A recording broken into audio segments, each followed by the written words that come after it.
Hello and welcome to episode 320 of AvTalk. I am Ian Petchnick, here as always with Jason Rabinowitz. Happy A320 podcast day. Happy A320 podcast day. We're going to continue this bit until we run out of numbers. Yeah, well, it'll give us 2 episodes. We are also joined today by our resident numbers expert, Gavin Werbeloff. Gavin, thank you so much for joining us today. We've got a lot of numbers in this show. It's good to be back. I was getting worried I wouldn't get to finish my sandwich card. Now, yeah, we're going to have to punch that card and get you a sandwich. We've brought Wimpy's is still in business. We've brought Gavin on today because we've got a lot of order information coming at us fast and furious, thanks in part to a big swing through the Middle East by President Trump, as well as some stuff that we've been digging into this week with regards to the announcement that the United States might be accepting a 747 gift from Qatar. So we'll talk about that in a little bit. But breaking news, Jason, huge news coming out of the FAA today. That says what? It says that the FAA met with airline representatives to discuss Newark today, and they will look forward to continuing those conversations tomorrow. Great. That's it. Those carriers include United, Delta, JetBlue, American, Alaska, Spirit, and Allegiant Air. Apparently, one day was not enough to come to any sort of meaningful conclusion on what the hell do we do with Newark, so they'll have to continue into tomorrow, or possibly some airline reps were supposed to travel down to D.C. and were flying out of Newark and simply just didn't make it today, so they'll try again tomorrow. The weather's not great on top of all the other Newark shenanigans, so lots of flights canceled. Yeah, I could go water skiing down the hill and by my house right now. There's that much water. I wouldn't advise that, but that's a good benchmark for how much rain has fallen. Not a great day here. Last week, we recorded last Wednesday, and then later that day and into the following day, Secretary of Transportation Duffy made a variety of comments about what the Department of Transportation and the FAA were going to start doing about the problems that have plagued Newark and some of the immediate technological improvements and adjustments that they are going to make to the TRACON in Philadelphia that is handling the Newark airspace, as well as some of the changes that they're going to make to flights at Newark itself in order to hopefully mitigate some of these impacts that have been forcing delays and cancellations and things like that. So I guess let's start with what the DOT is proposing for Newark itself, and then we can talk a little bit more about the technological impacts. So the DOT is saying that through June 15th, when the runway construction at Newark is supposed to be done, Newark would pauses for the summer because this stuff happens. Yes. This will kick back in the fall, and it's going to be deja vu. Right, deja vu all over again. So this session of construction, this construction season is set to pause for the summer. Newark arrivals and departures will not exceed 56 per hour. Then between June 15th and 25 October, DOT says, with some exceptions, it will propose no more than 68 flights per hour. The FAA is also going to ask the airlines flying into Newark to voluntarily reduce the number of scheduled flights. Most of those airlines have already done so, including United, which I believe the number is steady at 35 per day about that United's canceling, though there have been kind of variations on that theme. So that will help. However, that still seems to be more flights per hour than the airport can handle at the moment. Depending on the weather, especially on days like today where they can't use the crosswind runway, it is certainly well above Newark's actual capacity of being probably one of the busiest single runway airports in the world. It just can't do that, especially when the air traffic control situation in the TRACON brings staffing down to basically 1.5 employees at time. That is certainly not helping the situation, and you can't really plan in advance around that. Like, you can't make a flight schedule knowing that 16 weeks from now, the TRACON is going to have one full-time air traffic controller and one trainee, and this is just bad. And we'll get to that in a moment, but let's talk a bit about some of the technology issues, and I guess you could call them patches that they've put into place. Secretary Duffy of the DOT, because apparently the FAA doesn't exist anymore and everything comes from the DOT directly, to their credit, they have not gotten out in front of this, but they have taken responsibility for the crap that has gone on right now. And that being not so much the staffing that we talked about, but the extremely janky technology that's powering the move of the air traffic control system from N90 in New York down to Philly. And we talked about this a bit last week, but there is some immediate bandages that the administration now is putting on the situation, such as adding a single redundant telephone line, basically, between Philly and New York TRACON, because apparently their entire radio system depended on one copper phone line working. And when that one phone line dropped for whatever reason, that's the ball game. That's it. So that's not great. So they've already put one into effect as of 3 days ago. So that'd be 5 days ago by the time you were listening to this on release day. And they've actually already relied on that. I believe the day after they put this redundant line into service, the primary line briefly failed for Newark, and it failed over to the backup line, which really makes a question, why wasn't that something that was already in place?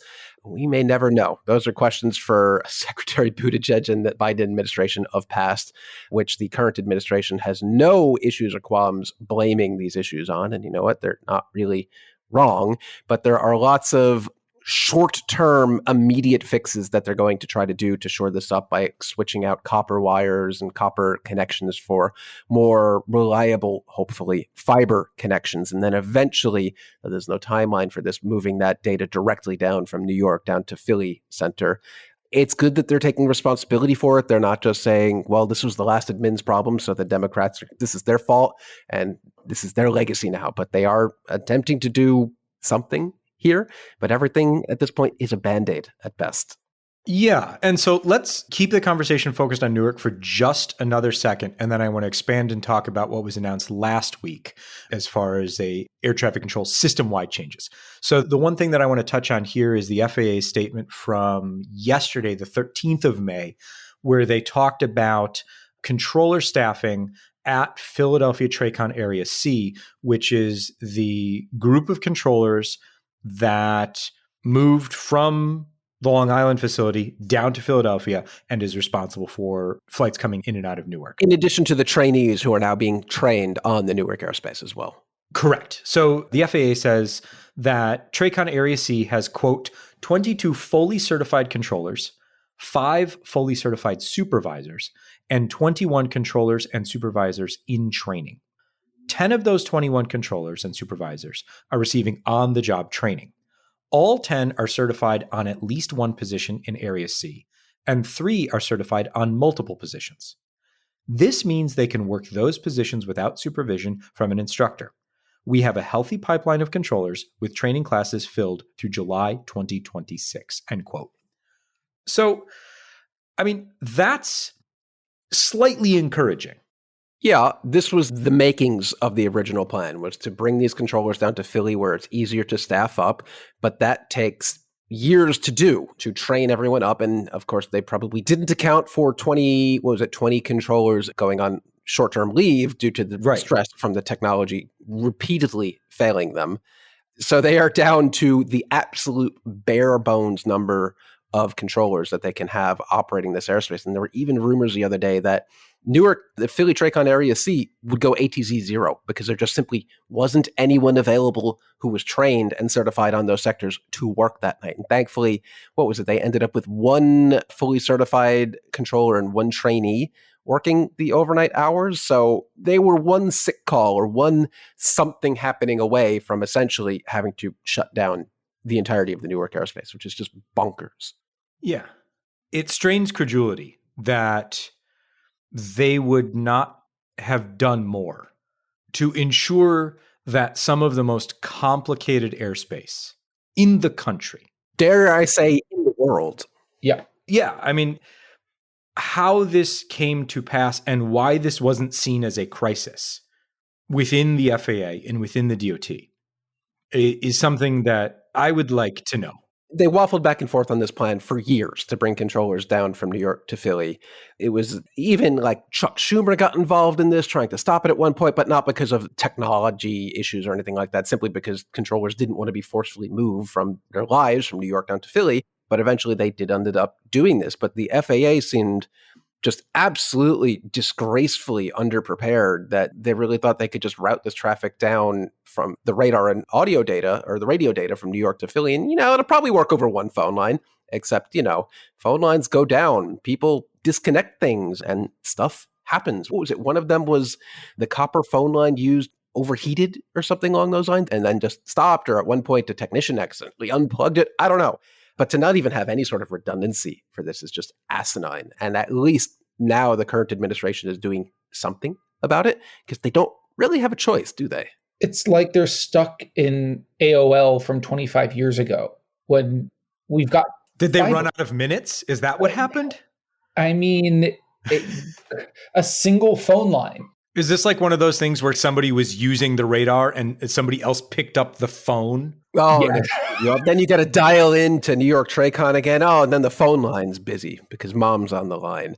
But I think we just dated ourselves. Yeah, half our listeners, I think, won't understand that reference. But they are apparently looking to bring in fiber connections, which should be, in theory, much more reliable. Though they keep in these press conferences saying, we're going to bring in fiber and they're going to be high-speed links, but then we have to slow the data coming in from those links so dramatically that it's almost like a waste to have fiber. I'm not really sure what that means exactly. That's kind of the feeling I get out of all of this, is that there's concepts and there's ideas, but other than making the connection better until they actually bring all that data down directly to Philly, it's all just kind of... until there's a stars system down plug there. Stuff in, plug more and more lines into Philly and just kind of hope for the best, which I don't have a better plan. I get that the FAA goes, hey guys, we can't really use the sort of bleeding edge technology that's available to consumers because we need it to be tested and redundant. But come on. Fiber is not cutting edge. I have had fiber powering my home internet for 20 plus years at this point. And I know New York. Look at you. Well, I know New York is a special region and we get things like that first. But to still be relying on copper old school phone lines that get routed through the Verizon network is just nuts. And I have also heard a lot of people still going on about the rumors that, the air traffic control system is going to be handed over to Elon Musk and it's all going to work over Starlink. Other than the initial mumblings and rumors about that from months ago at this point, I at least have heard nothing about that. Almost all of the messaging from the DOT and FAA has been about moving to fiber and maybe connecting remote like weather stations with satellite connectivity. And frankly, that makes sense. That makes a ton of sense. Again, why isn't that something that has already been done? Like, I don't love the idea of using Starlink for literally anything.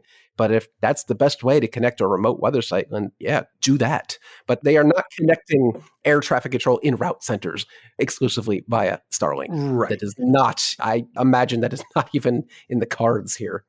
Let's take a step back and talk about what the DOT announced last Thursday, of course, right after we recorded. So this was the announcement by Secretary Duffy for what they're calling a brand new air traffic control system, which is not really a brand new air traffic control system. Yeah. It's just the upgrades that they should have made along the way anyway. And we'll talk about that in just a second. But I want to talk about what they've announced and said they're going to do. So here's the critical actions that the DOT lists. Replacing antiquated telecommunications, new fiber, wireless, and satellite technologies at over 4,600 sites, 25,000 new radios, and 475 new voice switches. Replacing 618 radars that have gone past their life cycle. Addressing runway safety by increasing the number of airports with the Surface Awareness Initiative, going up from, I believe it's in the 40s or 50s now, up to 200 airports. Building 6 new air traffic control centers for the first time since the 1960s, and replacing towers and TRACONs. Installing new modern hardware and software for all air traffic control facilities to create a common platform system throughout towers, TRACONs, and centers. And addressing the challenges, and this is what Jason just mentioned, that face Alaska by adding 174 new weather stations. So all of these things are on timelines that range from we can do this by the end of the year to it's going to take 3 to 4 years, they say. Which is an extremely aggressive timeline. To complete all this work, even in 3 to 5 years, would be miraculous. But if they can actually appropriate all the funds to do it now, as opposed to leaving it at the mercy of the congressional budget process, I think that's a big step in the right direction. Because we've been talking about next-gen ETC for 15 years. There's the rub. No, Gavin, you're wrong. You are wrong. And I'll tell you why you're wrong. It's yes, because the FAA, it's 22 years. The FAA has a great website about next gen. And they have a timeline of all of the next gen milestones. And the first date that they have for next gen milestones is December 12th, 2003, when Congress passed the Vision 100 Century of Aviation Reauthorization Act, which established the Joint Planning Development Office to manage work related to the, quote, next generation air transportation system. What date was that? December 12th, 2003. Which I think might actually be 100 years to the day from the Wright brothers' first flight. Indeed. So there's the next century aspect of things. And it might take another century to actually see any benefits of next gen. So to do this in 4 years, I mean, I hope that Congress gets its act together and says, how much do you need? And they give them a number and Congress says, okay, but you need to actually do it this time. And I mean, if they can do it in 4 years, I would be amazed. I don't think it's even physically possible to get enough of this stuff together in 4 years. I mean, building new air traffic control centers, like physically building the buildings is going to take a couple of years, let alone all of the hardware and software that's required. 25,000 new radios. I mean, figuring out which ones need to be replaced, where to replace them, and in what order. I mean, all of these things are amazing ideas that should have been done 20 years ago, but they're still amazing ideas. If they can do it in 4 years, that would be incredible. But the fact that they're talking about this and hopefully that they can get this into Congress's head, that it needs to be fully funded, like you mentioned, Gavin, it needs to be funded up front so that the FAA doesn't have to come back and say, okay, we got to this point and ran out of money because you either didn't give us enough or took it from what was our pool of money to do this with and spent it on something else. Yeah, we've been saying that this is a multi-administration problem, but the FAA and the DOT can only spend money on the things that Congress gives them money for.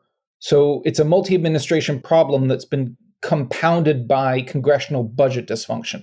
Fun. It's a perfect storm, and it's stuff that is safety critical. I mean, this stuff it's amazing to me that anyone in Congress is expressing surprise that any of this is happening, given how asleep at the wheel Congress has been to the needs of the national airspace system. Yeah, usually congressional members are keenly aware of issues plaguing the aviation industry because they fly. Get your long-haul flights out of DCA. Fly way more than your average American. And I don't know, it's just kind of surprising that things have gotten to this point, but I guess that's what it is. Behind the scenes, if stuff keeps working just enough so that you could fly from A to B without disruption, I mean, maybe it doesn't need any money because it's working. And Newark has shown that, well, maybe that's not the case anymore. Yeah. Of course it had to be Newark. Let's leave Newark where it is and move on to India, Pakistan for a quick update there.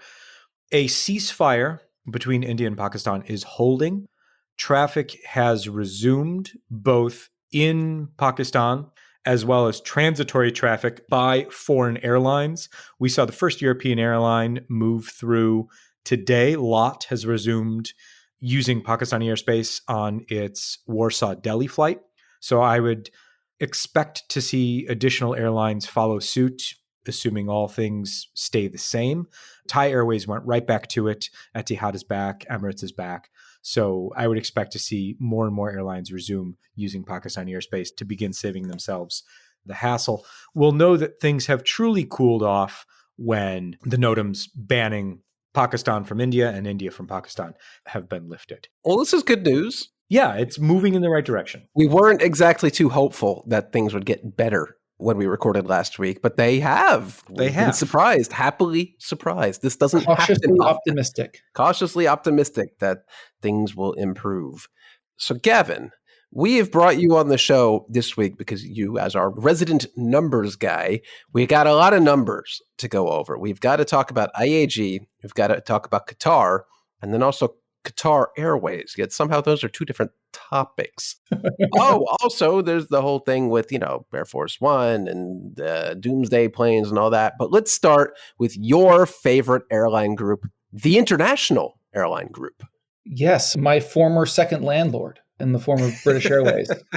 They announced a pretty sizable order for 32 787-10s for British Airways, which is in addition to the 6 option conversions that had already been announced, 21 A330-900 NEOs that can go anywhere between Level, Iberia, and Aer Lingus. I love those when an airline group orders 21 aircraft and there's like, we don't really know which airline we're going to give it to. We'll figure that out later, but paint's going to end up on it at some point, which is kind of exactly what happened with the 321 XLR, where it was supposed to go to Aer Lingus until it wasn't. But that kind of had a little bit of there was some history. There was some background there, but it's just like, it's going to go to Aer Lingus or Iberia or Level or somebody.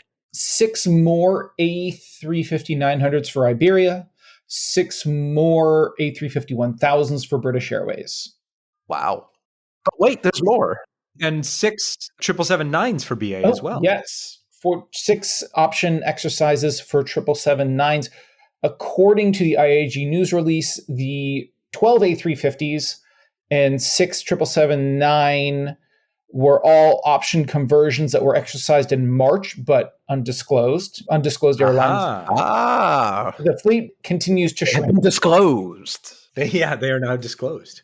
With the 32 and 21 787-10s and A330-900 NEOs being fresh orders that were newly announced. The interesting thing about the 787-10s, for a number of reasons, in addition to these 32 and the 6 option conversions from a few months ago, all switching from Rolls-Royce engines to GE, which is a big loss for Rolls-Royce. But given the issues the Trent 1000 has had, in addition to BA, Air New Zealand is their second tranche of 787s is getting GE engines, as is LATAM. So there are a bunch of airlines that are moving in response to the reliability issues that Rolls has had. Weird quirk about the 12 first 787-10s for British Airways is that they were explicitly ordered without the overhead crew rest compartment that provides a place for pilots to rest on longer flights, which may sound odd until you realize that all of BA's GE-powered 777-200ERs also lack crew rest and also have derated engines, putting them on a roughly 4,800-mile range leash. So you'll see 787-10s and the GE-powered 777-200ERs go as far as Houston and Seattle, but no farther. They won't go. I mean, at one point, they were like the New York shuttle bus, basically. After BA retired all of its 747s, yeah, they were. And this is the first real big BA order since COVID, where they, in one fell swoop, retired 25% of their long-haul fleet, 31 747-400s and 3 777-200 A markets, out of a long-haul fleet that was at that point 137 planes. So when all is said and done from this order, is that kind of the end of the last gen aircraft at BA, or really IAG as a whole? Will this end up seeing all of the older 777-200s and old A330-2 and 300s gone from IAG? Is this when everything at IAG will be something, at least let's call modern or next gen? Probably. But the big question mark, at least in my mind, is what happens at Gatwick with BA, just because they're kind of growing that operation. And there are quite a few 777-200 ERs that have had new premium economy and economy seats put in, but are still sporting the yin-yang business class of yesteryear. Well, we don't want to be too kind to passengers down at Gatwick. They know what they get. Yeah. But the other interesting thing, and this is sort of BA has a tradition of taking on maybe not the launch customer for the increased gross weight model, but one of the first. The very first 777-200ER is still flying with British Airways. They took the very first A380 increased gross weight, and we have yet to see when the 787-10 increased gross weight model will actually launch.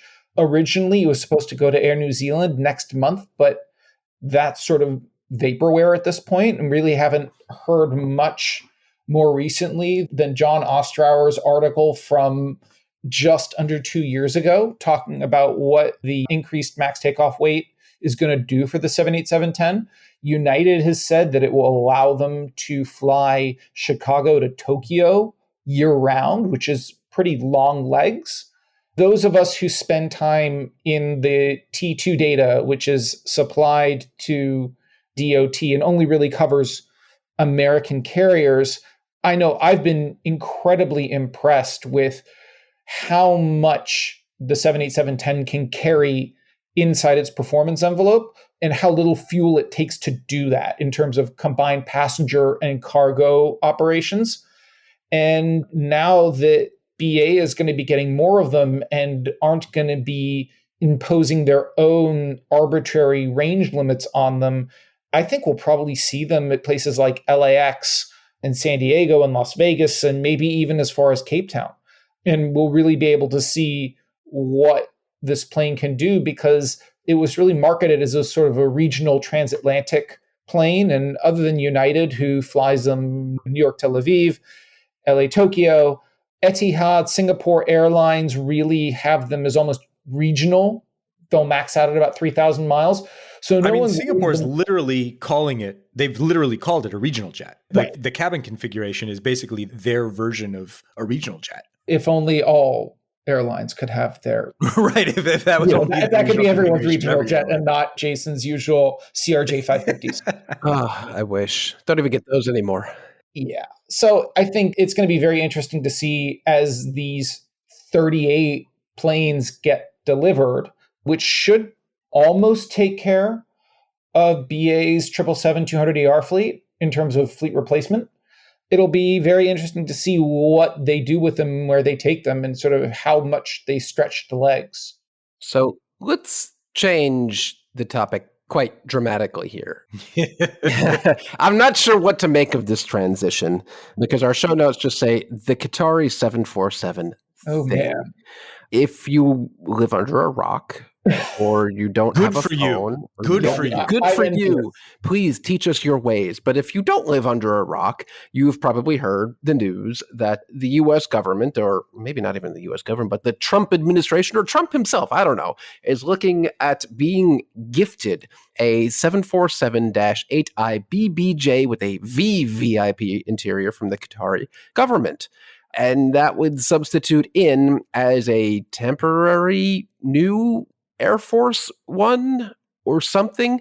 Gavin, what the hell's happening here? So I think we need to go back to where we are in the Air Force One replacement process. And we also know quite a lot about this particular plane, because for anyone who was born under a rock, there are not many 747-8Is in existence. Yes, there was a spat probably about 10 years ago where a couple of these were bought by governments and configured as VVIP aircraft, and then turns out they're really expensive and nobody really wants them. And Qatar has been trying to get rid of this one for 5 years. The Qataris bought 4. Oh, I mean, sure. If you buy one, why not 4? Exactly. So let's rewind a bit to January 2009, when the Air Force started really talking in earnest about replacing the 747-200s that serve as Air Force One. And there are 2 of them. They're 747-200s, but they have some of the 400 technology in them. They've got the engines from the CF6s, the upgraded CF6s that went into the 747-400. And the Air Force was talking about how initially they wanted 3 planes to replace the 2 that were in existence for more redundancy. And they very famously opened it up to pretty much any 4-engine plane. I think we can safely rule out Ilyushin, and the Russian manufacturers. It took Airbus all of 3 weeks to say, yeah, we're not bidding with the A380. It would take another 6 years before the Air Force officially selected the 747-8I as the replacement, the new Air Force One. So that takes us to 2015. And the process just kept on going and getting more expensive with very little to show for it. At that point, President Trump was in office, and he very famously made a fixed price deal with Boeing for what were intended for Trans-Aero whitetails that were sitting out in Victorville. Boeing was going to convert them into the Air Force One spec. And initially, the thought had been that they would be operational by 2024. That timeline kept on getting pushed back, and the cost kept on going up. For Boeing. This was a fixed, I think, one point Kelly Ortberg, I think in February, was quoted as saying that Boeing is going to lose about $2 billion on this, if they're lucky. So this was, I think, in January or February. And when we also heard that the entry to service might be slipping to as late as 2035. Wait, I hadn't heard that until now. That's wow. Will there be a Boeing left by 2035 at this rate? That's a whole I will leave that to conversation. wiser people than me to prognosticate on. But simultaneous with the Air Force One replacement was the replacement process for the E-4Bs, the doomsday planes that carry the Secretary of Defense when he travels abroad. And also, I think one also prepositions with the president when he travels abroad to make sure that there are 2 backups should they be necessary. So this process was a much shorter selection process. And Sierra Nevada Corporation, which is I wouldn't say they're not one of the primes, but they're a well-regarded, experienced defense contractor, won the bid to build 5 747-8Is, also known as E-4Cs, for the Air Force. And they also have a lot of experience modifying aircraft specifically.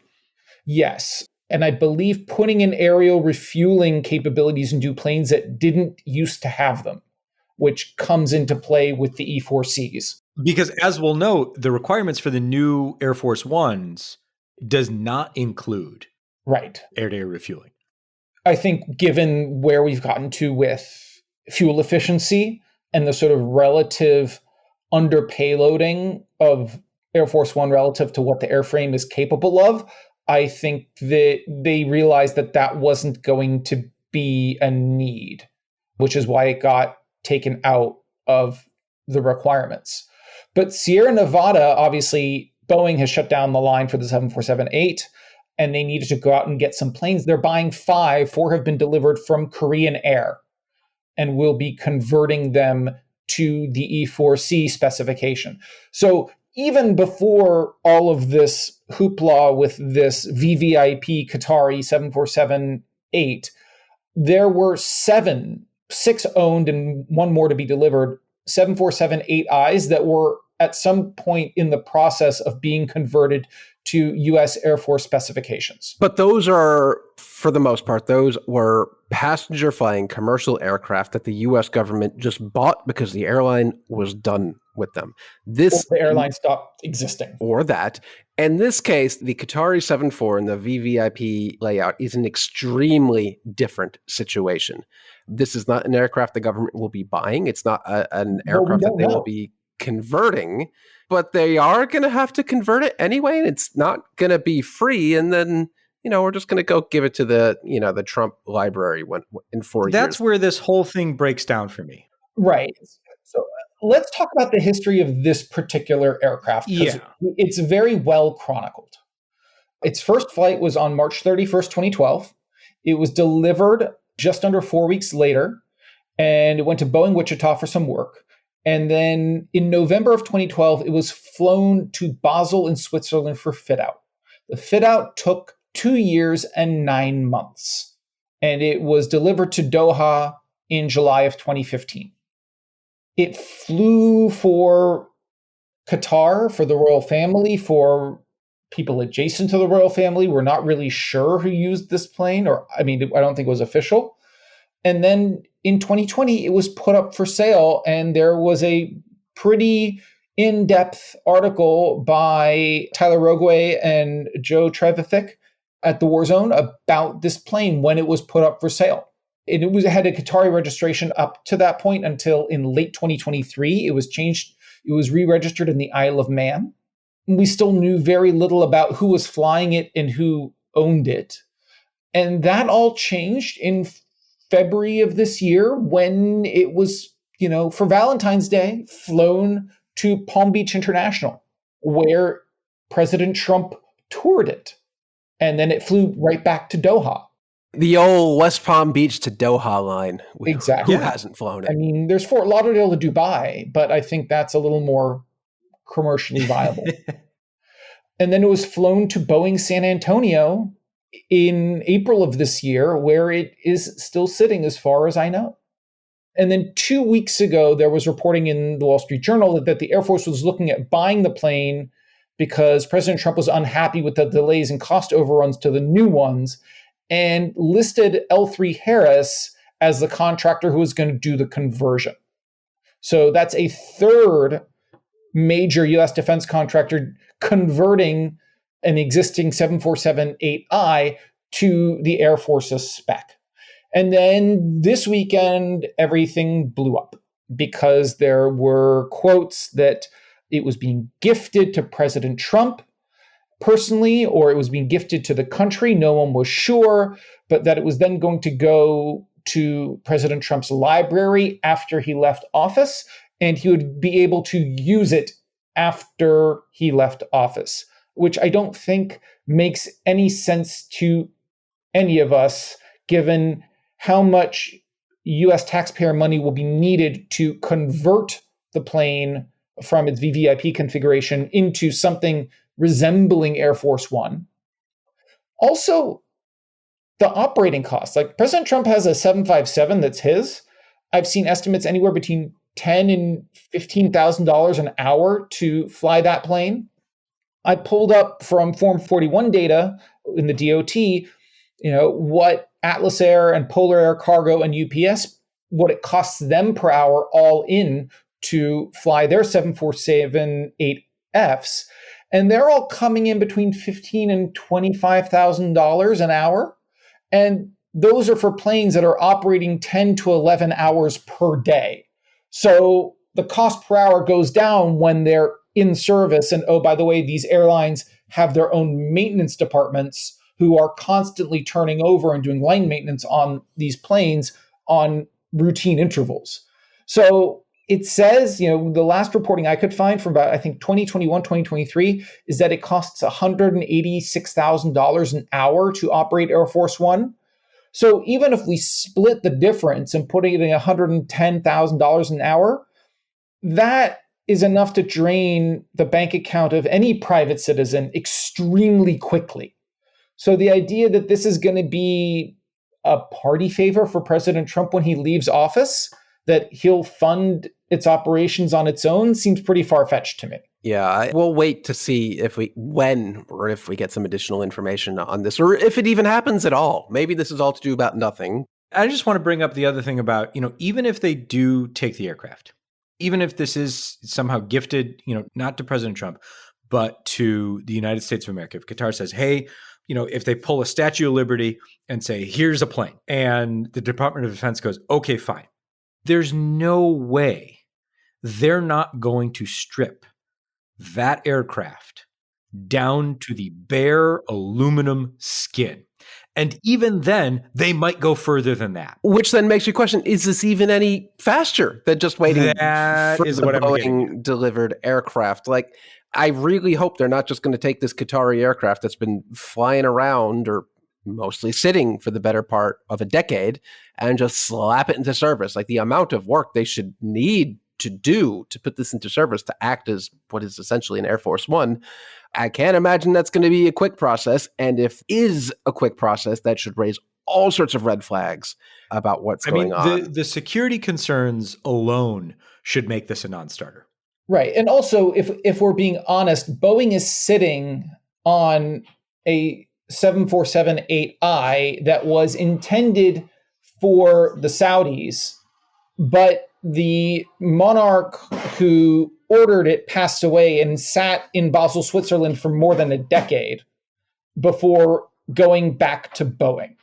So if we are talking about other more secure options, they exist, but they ain't free because they ain't coming for free from a foreign government. Right. And, and quite honestly, the Qataris have been trying to sell this thing for 5 years. There's a reason they haven't been able to. I feel like I'd feel better if they just charged us like $1 for it, like how Airbus bought the A220. Like, let us buy it for $1. Don't give it to us for free. Charge us $1. Maybe we could get some frozen orange juice futures. And that'd be nice. Speaking of Qatar. Yeah, and actual money. Yeah, more of the reason we have Gavin here is because Qatar Airways ordered a buttload of Boeing airplanes today. Gavin, what did they order and why did they order them? They ordered 30 more 777-9s on top of the 60 they already had on order. And they ordered 130 787s, of which 10 came from the backlog of undisclosed airlines. Ooh, further whittling down our prospective fleet. That's not good. Nuts. No, and on top of that, 50 options on top of the 130 and 30 for a total of 210 potential aircraft for Qatar, which already has a pretty sizable I don't know where they're going to put them all. Right. Yeah, exactly. Like, where do these aircraft go? We talked about British Airways. They had 137 wide bodies across 2 airports. Qatar's existing fleet is close to 200 wide bodies, and they only have 1 home airport. Now, let's say the first 777-9s replaced the existing 57 777-300ERs.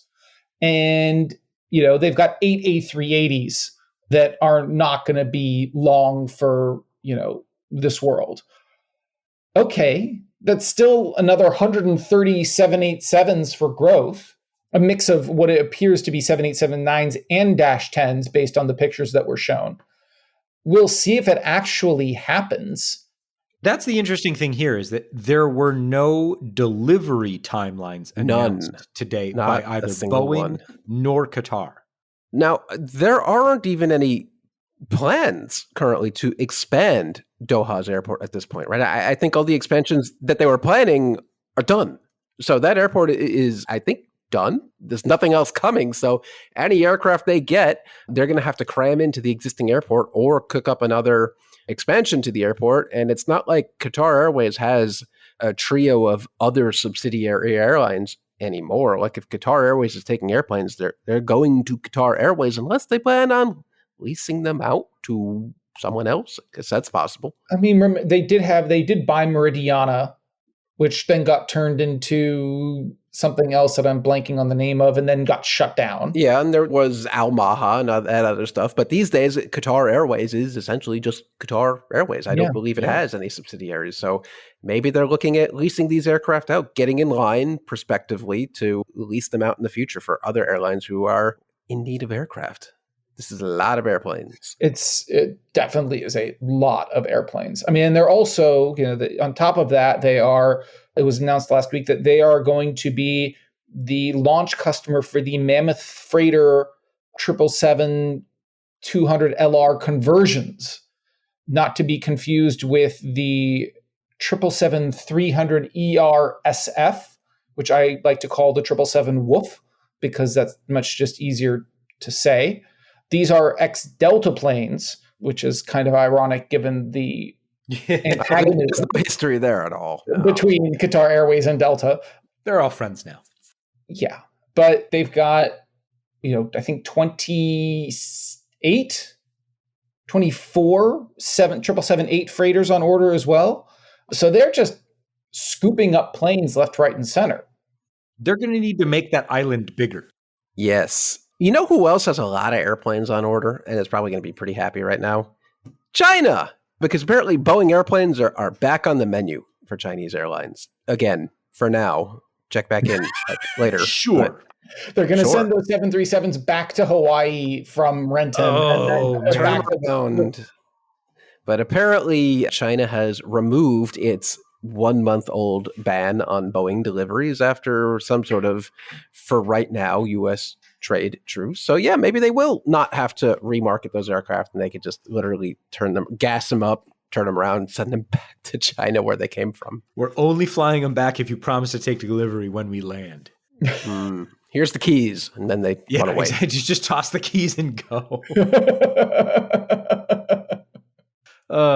Jason, you had a fun little jaunt this week as United continues to host events in your living room. I did tell them that the next time they have an event, they should just use my building's common space because they keep coming closer and closer. And I literally walked to this one. It was quite nice.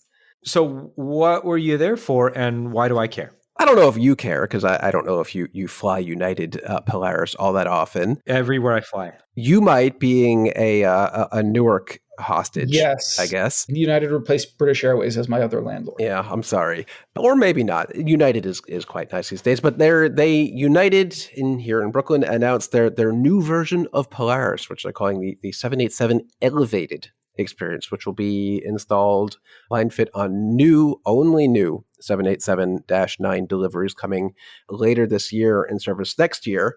Not all that surprising stuff. I mean, it's a brand new version of Polaris with your door and your suites and all that. But I think the icing on the cake of everything is that every airline with these new business classes is doing something different in the bulkhead seat because those seats are just naturally bigger, they're roomier. But United is doing everything it can to offer a first-class service again without calling it first class. And it's not just like you might see at Condor or JetBlue where they have a thing and it's a seat assignment and they call it either JetBlue Mint Studio or whatever, the big seat up front. They are doing completely differentiated ground service. So if you book these United Polaris Studio seats, you get to use global services on the ground. You obviously get the lounge access. You get the ground transport between your gate if you have a connection. They're doing caviar and champagne and different meal service and pajamas and playing cards and different headphones. It's basically the revival of international first class for U.S. airline without calling it first class. And yes, Gavin, I realize American still has first class on its 777-300ERs and A321Ts, but let's not talk about those because they're about to undo that. Well, what's interesting is that I don't know if American has officially unveiled their version yet, or they just got gazumped by United. They got gazumped. I'm not sure the definition of gazumped. We'll go with beaten to the press release. Yes. Whatever American announced, United doubled down and absolutely stomped American out. Like American has a very nice 789 premium product coming out, but it's the little things of like American in its bulkhead seats. It's going to have like this little tiny puny monitor that kind of got mocked quite a bit after they announced it. And United's like, you know what? Screw it. We're going to put in the biggest monitor of any U.S. airline. And it's like 27 inches of 4K monitor. And they were not hesitant to call out American for not going the extra few miles that United. It's a premium class war. And I'm here for it, even though I'll probably never fly it. The funny thing is that they're both using the same underlying seat, the Adient Ascent, which has the sort of front row first class light, which, United's going all out with. But also, interestingly, the center pairs, you can choose between having the center pair facing towards each other or facing away from each other. And apparently, according to United, facing away each other is better for couples so that their heads are close together and they can speak to each other more easily. Yeah, it's really interesting that they put a lot of thought into it. It's going to be a nightmare to kind of retail anywhere except on united.com, but that's my 9 to 5 problem, not my podcast problem, so I don't want to talk about that. But it really is interesting to see how premium United is going, way above American. And even above Delta at this point.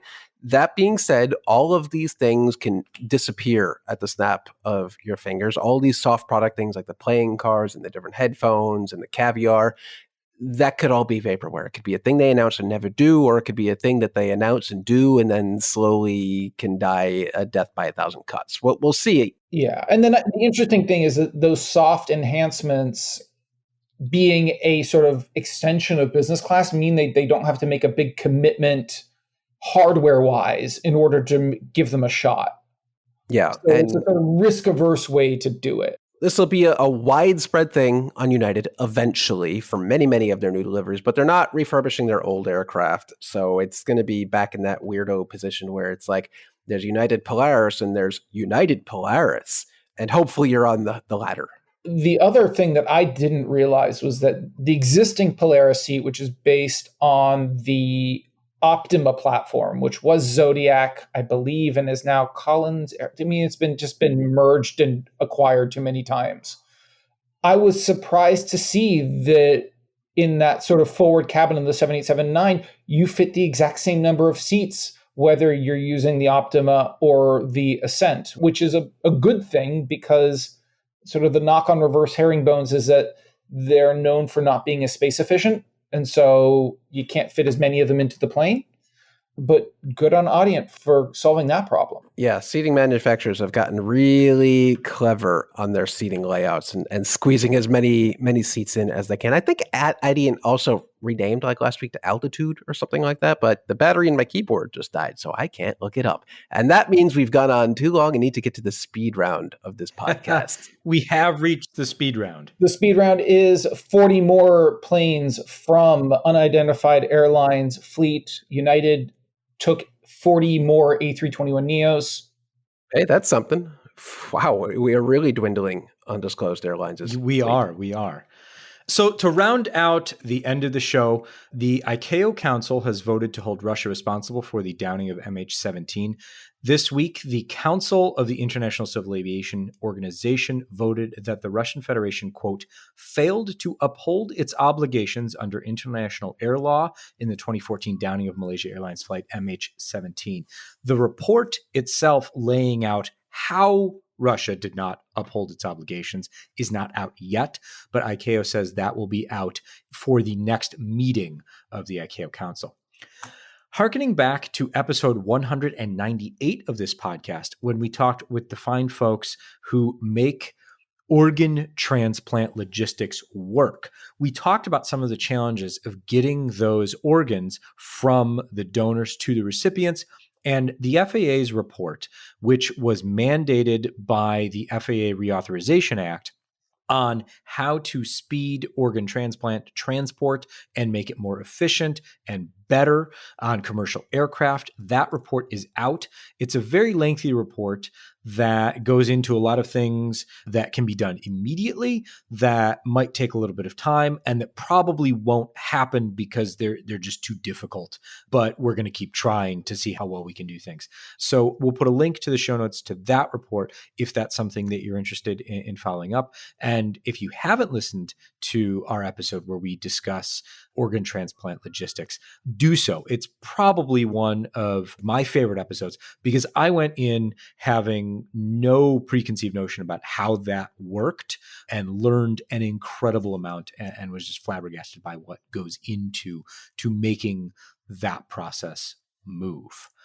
Air Canada reported its earnings this week, and there's some uncertainty. Quote, we anticipate market conditions will remain unsteady with an uncertain economic outlook.